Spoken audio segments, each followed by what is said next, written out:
Britain's ambassador to Yemen says talks aimed at ending Saudi war in Yemen are starting in Sweden next week. Michael Aaron said, quote, political solution is the way to move forward. Britain presented a draft text to the UN Security Council last week. The UN, however, says it does not expect a vote on the draft resolution as the US is reluctant to pressure Saudi Arabia. The draft text calls for an immediate ceasefire in Yemen's Hodeidah. The keyport city is the entry point for most of Yemen's imports and vital aid supplies amid humanitarian crisis in the impoverished, war-torn country.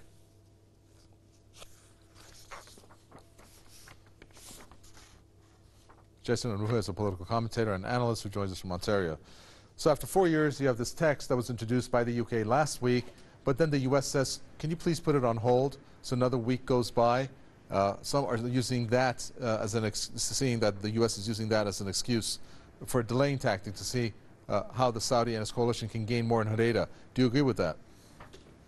I tend to think that that's absolutely true. I think the United States is giving more time to Saudi Arabia to try to finish up operations, to try to maybe get a little bit more before they say, okay, this is enough. This is a humanitarian crisis. You know, you've essentially lost the war. This is like they're giving them a time to just a little bit more time in order to try to get that and then justify the weapon sales to Saudi Arabia. I mean, if Saudi Arabia fully pulls out and loses, they really won't be buying any more weapons from the United States or, you know, any of the other Western allies to the country. I think that there's been definitely a global shift against the unjust war against Yemen that's been carried out by Saudi Arabia.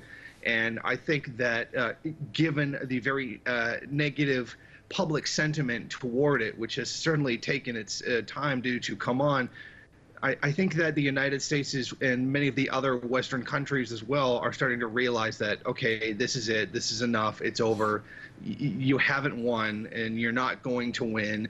And this is them telling Saudi Arabia that you know, to just stop, that they're not going to get any further. However, I think that there is a divide between some of the imperialist countries. The United States feels that just a little bit more time and just a little bit more effort will get the job done. I'm sure Donald Trump feels that it's worth doing so in order to continue those weapon sales to the country. But I think that there's a general consensus among the imperialist countries who have looked the other way on the Saudis' crime on Yemen, that maybe this has been enough, and it's time to start scaling back the assault.